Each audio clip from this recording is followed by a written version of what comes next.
था।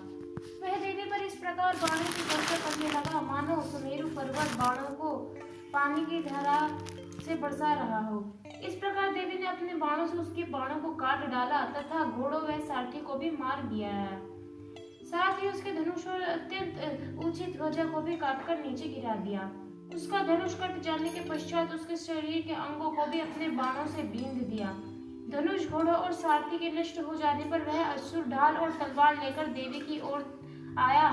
उसने अपनी तीक्ष्ण धार वाली तलवार से देवी के सिंह के मस्तक पर प्रहार किया और बड़े वेग से देवी की बाएं भुजा पर वार किया। किंतु देवी बाएं भुजा को छूते ही उस दैत्य की तलवार टूटकर दो टुकड़ों हो गई। इससे दैत्य ने क्रोध में भरकर शूल हाथ में लिया और उस भद्रकाली देवी की ओर फेंका। देवी की ओर आता हुआ वह शूल आकाश से गिरते हुए सूर्य के समान प्रज्वलित हो उठा।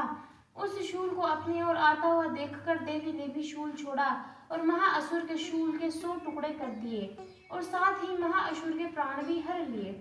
चिक्षुर के मरने पर देवताओं को दुख देने वाला चामर नामक दैत्य हाथी पर सवार होकर घोड़े से लड़ने के लिए आया और उसने आने के साथ ही शक्ति से प्रहार किया, किंतु देवी ने अपनी हुंकार से ही उसे तोड़कर पृथ्वी पर गिरा दिया। शक्ति को टूटा हुआ देखकर दैत्य क्रोध में लाल होकर शूल को चलाया, किंतु देवी ने उसे भी काट दिया। इतने में देवी का सिंह उछलकर हाथी के मस्तिष्क पर सवार होकर दैत्य के साथ बहुत तीव्र युद्ध करने लगा। फिर वह दोनों लड़ते हुए हाथी पर से पृथ्वी पर आ गिरे और दोनों क्रोध में एक दूसरे से लड़ने लगे। फिर सिंह बड़े जोर से आकाश की ओर उछला और जब पृथ्वी की ओर आया तो अपने पंजे से चामर का सिर धड़ से अलग कर दिया।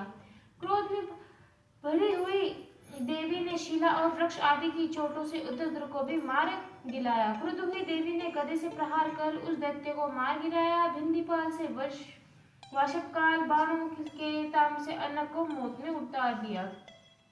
तीनों नेत्रों वाली परमेश्वरी त्रिशूल से उग्रस्य, उग्रवीण और महाहनु नामक राक्षसों को मार डाली। उसने अपनी तलवार से विडाल नामक दैत्य का सर काट डाला तथा अपने बाणों से दुधर और दुर्मुख राक्षसों को यमलोक पहुंचा दिया। इस प्रकार जब महिषासुर ने देखा कि देवी ने सारी सेना नष्ट कर डाली, वह भैंसे का रूप धारण करके गणों को दुख देने लगा। उन गणों में कितनों को मुख के प्रहार से, कितनों को खुर से, कितनों को पूंछ से, कितनों को सींगों से, बहुतों को दौड़ने के वेग से, अनेकों सिंगनाम से, कितनों को चक्कर देकर, कितनों को श्वास वायु के झोंकों से पृथ्वी पर गिरा दिया।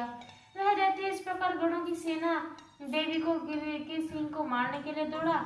इस पर देवी को बड़ा गुस्सा आया। उधर दैत्य भी गुस्से में भरकर पृथ्वी को खोदने लगा और सिंगों से पर्वतों को उछालने लगा। इस तरह क्रोध में भरे हुए राक्षस को देख चंडिका को भी क्रोध आया और वह मारे क्रोध के लाल नेत्रों से भर गई। देवी ने पाश फेंककर दैत्य को बांध लिया और उसके बंध जाने पर दैत्य का रूप त्याग दिया। वह सिंह का रूप धारण कर लिया। ज्यों ही देवी सिर काटने के लिए तैयार हुई, उसने पुरुष का रूप बना लिया जो कि हाथ में तलवार लिए हुए था। देवी ने तुरंत ही अपने बाणों से उस पुरुष को तलवार के ढाल सहित बींध डाला। इसके पश्चात वह हाथी के रूप में दिखाई देने लगा और अपनी लंबी सूंड से देवी के सिंह को खींचने लगा और गरजने लगा। देवी ने अपनी तलवार से उसकी सूंड काट डाली। तब राक्षस ने एक बार फिर भैंसे का रूप धारण कर लिया। इसके पश्चात क्रोध में भरी हुई देवी बारंबार उत्तम मधु का पान करने लगी और लाल लाल नेत्र करके हंसने लगी। उधर बलवीर्य तथा मध्य से क्रुद्ध हुआ दैत्य भी गरजने लगा। अपने सींगों से देवी को पर्वतों को फेंकने लगा। देवी ने अपने बाण फेंकते हुए पर्वतों को चूर करते हुए बोला, ओ मूढ़, जब तक मैं मधुपान कर रही हूँ तब तक तू गरज ले। इसके पश्चात मेरे हाथों तेरी मृत्यु हो जाने पर देवता गरजेंगे। महर्षि मेधा ने कहा। यो कहकर देवी उछलकर उस दैत्य पर जा चढ़ी और उसको अपने पैरों से दबाकर शूल से उसके गले पर आघात किया।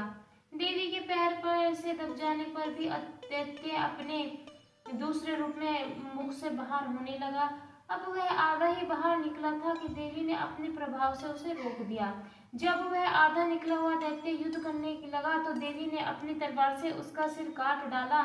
इसके पश्चात सारी राक्षस सेना हाहाकार करती हुई वहां से भाग खड़ी हुई और सब देवता अत्यंत प्रसन्न हुए तथा ऋषियों महर्षियों सहित देवी की स्तुति करने लगे।